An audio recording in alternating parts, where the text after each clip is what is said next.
one of the things about having a Green MP is that I think it will finally resolve this strange question, which shouldn't even be an issue, of whether I participate in the next televised federal leaders debate as leader of the Green Party or not. Clearly the vast majority of Canadians want to see me in the leaders debate. Electing Mike will be a way that I think will basically seal the deal. I think it could go either way right now, and Mike Nagy as Green Party MP from Guelph, which will happen through the by-election, will make all the difference in getting me in the leaders debates. Now, why that matters is that, frankly, the leaders' debates have become a very stagey event, lacking in spontaneity, where a group of guys in suits get up and try to sell themselves like tubes of toothpaste. There's no real sense of issues or policy or engagement. It's the same issues over and over talked about, and nothing seems to move forward. And it's also that the most critical issues don't get talked about. Right. So the 2006 televised leaders debates, no discussion on foreign policy at all. No mention of Afghanistan, no discussion or debate on Kyoto, much less how we'd actually get to the targets. Right. So if we're going to make democracy in Canada work, if we're going to turn back on the voters who've turned off and tuned out, it has to be about things that matter, that are real, that affect our future. Things like the climate crisis, things like issues of social justice, human rights, the question of whether we live in a peaceful world or one that's increasingly at war against a nebulous concept like terrorism.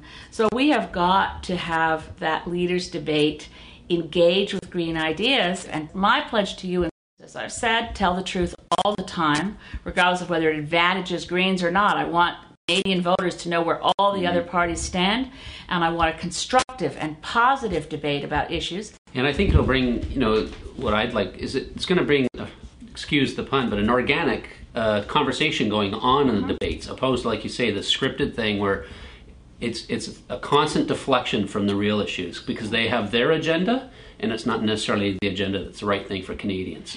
And that we need to start talking about the agenda that is best for Canadians. Yeah, I think what I find most frustrating about the old style of politics is when it's more about spin and trying to score points than actually discuss issues in ways that leave the voters with an opportunity to really figure out which party stands where, what the differences are between the positions, how they'd like to engage themselves in making these policy choices happen.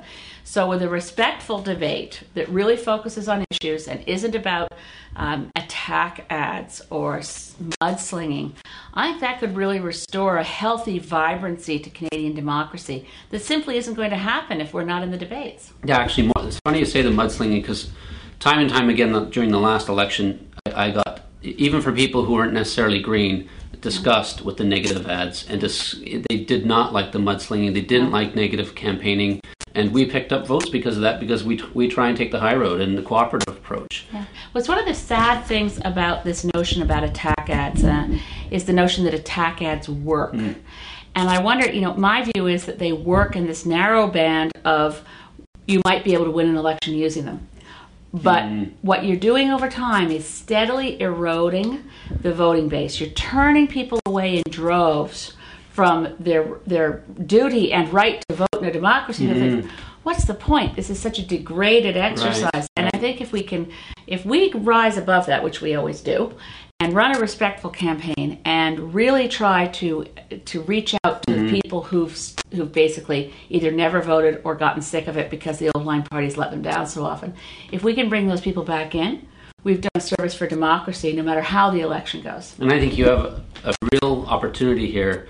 Canadians will be watching the debate and they'll say, we weren't even talking about these things. How come they haven't told me that's going on? I know. And you're going to be bringing those up. And people are the lights are going to come on and they're saying, I think I'm being misled. I think things are being hidden from me. Well, I had a fascinating experience not long ago speaking with a very well-informed reporter, a journalist I really respect, and he said, what besides environment bothered me about Harper's policies? And I said, well, the agreement that we made without even having it before the House of Commons, that U.S. soldiers could be on Canadian soil under U.S. command whenever a disaster is declared. And he said, when did that happen? It wasn't enough in the media, even for a journalist who's well informed to know about it. So we really do need to have a really rich discourse dialogue that's grounded in real issues and not around personalities and mudslinging. Right.